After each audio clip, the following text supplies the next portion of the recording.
Quelle est l'utilité de dire à quelqu'un, tu t'appelles comme ça, ton petit frère s'appelle comme ça, ta tante s'appelle comme ça. Et puis après avoir dit tout ça, de lui dire, Dieu dit qu'il va t'élever. Juste pour ça. Tu as sorti toute ma généalogie. Le jour où vous allez me voir donner une révélation à quelqu'un avec des noms, c'est que chaque nom que je dis là est utile dans la suite du message.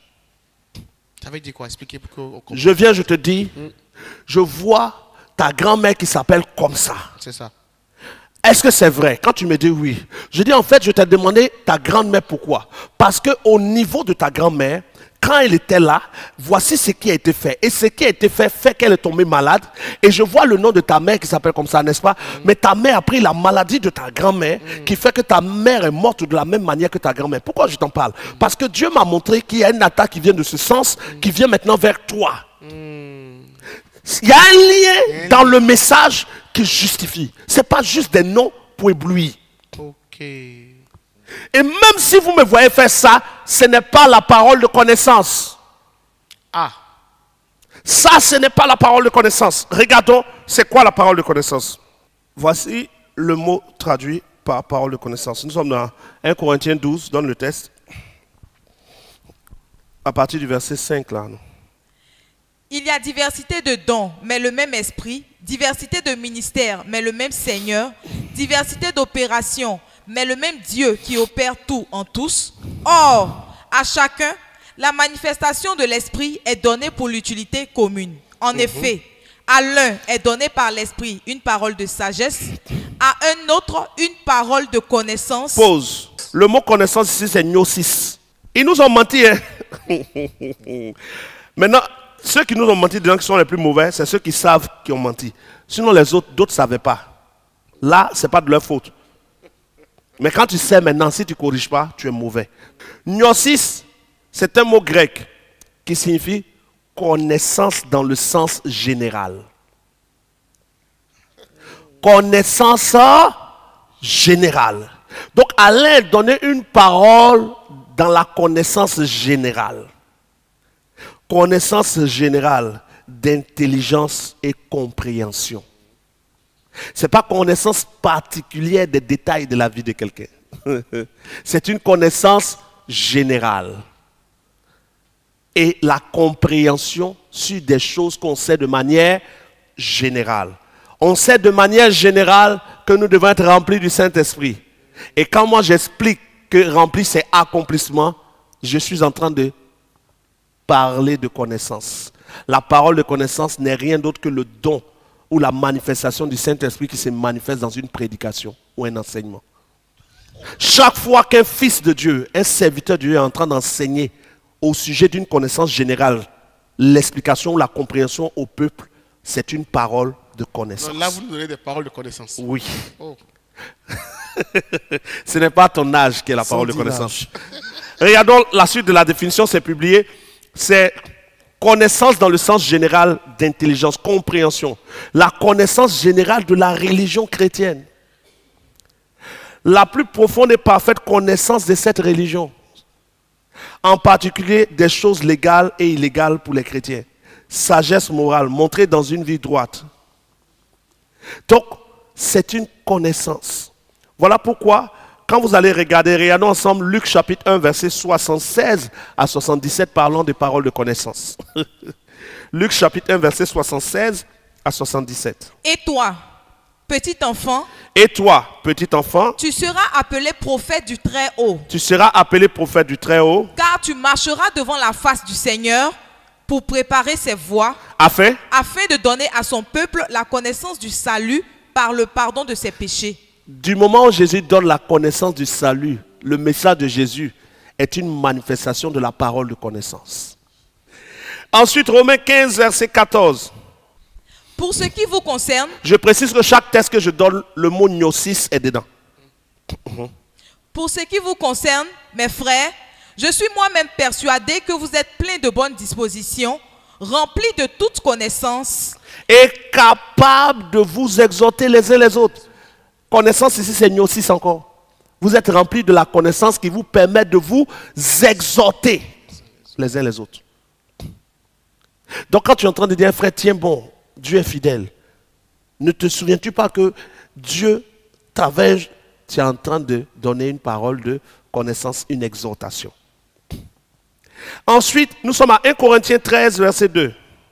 Et quand j'aurai le don de prophétie, la science de tous les mystères et de toute la connaissance, quand j'aurai même toute la foi jusqu'à transporter des montagnes. Quand j'aurai toute la connaissance.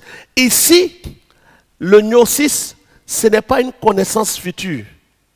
Gnosis, c'est une connaissance déjà acquise. Ce n'est pas genre, au moins je suis devant la personne, ça me vient. C'est quelque chose que j'ai et que je transmets. Comme le prof qui vient enseigner les élèves, il manifeste le gnosis. La connaissance qu'il a, il la transmet en l'expliquant. On parle de paroles issues d'une connaissance. Mais la connaissance doit être déjà présente avant de donner la parole. Ça ne vient pas par inspiration, ça vient par développement. Je l'ai déjà avant de venir donner. Parole de connaissance. Regardons ensuite dans 2 Corinthiens 2, verset 14. Grâce soit rendue à Dieu, qui nous fait toujours triompher en Christ et qui répand par nous en tout lieu l'odeur de sa connaissance. Il répand par nous en tout lieu l'odeur de son gnosis. Donc partout où nous parlons de Dieu, où nous expliquons aux gens qui est Dieu, comment le découvrir, nous sommes en train de donner des paroles de connaissance. Beaucoup de gens se sont laissés séduire par le don, on donne les adversaires, pensant que c'est ça. Et beaucoup ont commencé à chercher ça, croyant que c'est ça le ministère. Or, le ministère, c'est de prêcher et d'enseigner la connaissance qui nous a emmenés nous-mêmes au salut. Parole de gnosis, de connaissance. Mais, homme de Dieu, si ce que nous on a appelé parole de connaissance, mais ce qui a été appelé parole de connaissance, ce n'est pas la parole de connaissance. Alors, excusez-moi, comme le dirait quelqu'un, comment on appelle ça alors? Ça dit... Voilà. Pour savoir ce que c'est, parce que pour ceux qui sont avec moi, vous m'entendez des fois donner des précisions, des détails sur des gens aussi, mais dans des sens très précis. Évidemment. Mais ça, ce n'est pas une parole de connaissance. Qu'est-ce que c'est? Nous vérifions ensemble. Regardons ensemble dans Jean chapitre 1. Jean chapitre 1, voilà, nous sommes au verset, je crois, 44, non? Mais on va venir jusqu'au verset 47.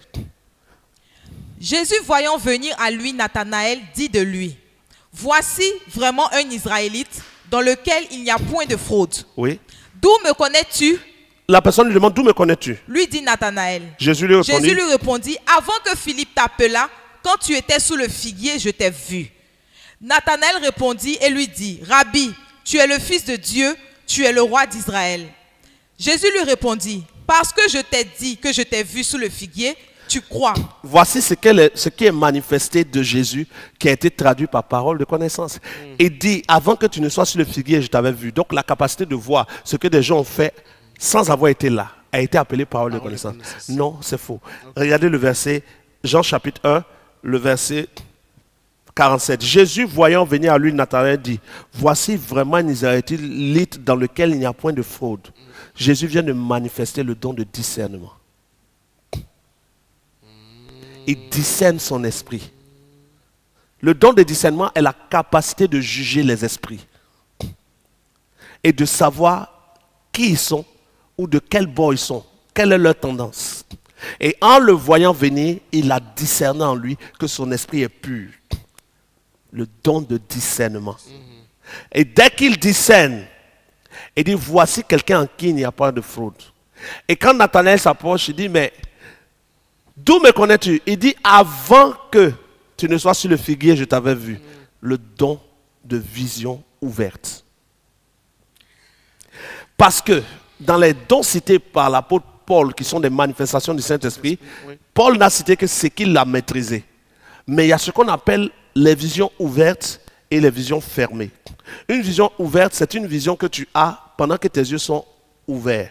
Tu peux voir comme de tes yeux ou voir dans ta pensée. Mais au moment où tu vois comme de tes yeux ou de ta pensée, ce n'est pas toi qui veux voir, c'est Dieu qui te fait voir. Encore là, il n'y a pas une histoire de je vois de mon propre esprit. Maintenant, au moment où tu as vu la personne, mais il faut que ton esprit discerne l'esprit de la personne pour comprendre pourquoi Dieu te fait voir. Wow. Donc au moment où on commence à parler, ce n'est plus une parole de connaissance. C'est le résultat du discernement et de la vision. C'est deux dons cumulés, le don de discernement et le don de vision cumulés. Donc, si je vous comprends bien, homme de Dieu, avec votre permission, Jésus, avant que Nathanaël n'arrive à lui, il a eu la vision, il a vu. Il a eu la vision. Il a vu sous Pourquoi l'arbre. Jésus se rend vers lui? Parce qu'il a discerné. Parce qu'il a vu. Il a vu, pardon. Il a vu sa position, il l'a localisé, il s'en va vers lui. Ok. Quand par exemple je suis en train d'opérer ici selon que l'esprit me donne où se manifeste, des fois je vais vers quelqu'un. Oui. Mais avant d'aller vers la personne, j'ai dû la voir. Hmm. C'est pour ça que je me dirige vers la personne. Et quand j'arrive devant la personne, je discerne et je dis, il y a tel esprit, sors d'elle. Mais j'ai discerné. J'ai vu et j'ai discerné. Et je dis ce que j'ai vu et j'ai discerné. Ce n'est pas un don de connaissance, puisque ça, ce n'est pas une connaissance que j'avais. Le gnosis, c'est une connaissance qui était déjà là. Or là, ce n'est pas un gnosis. Ce n'est pas une connaissance. C'est une révélation. Révélation, oui. Or la révélation n'est pas une connaissance propre à nous. Oui. C'est quelque chose qui est manifesté. Voilà. Aujourd'hui, j'ai brossé le don de parole de connaissance, mais souvenez-vous que le seul don que Dieu donne au véritable enfant de Dieu, c'est son esprit. Et c'est la manifestation de l'esprit qui est donnée et non le don. Voilà.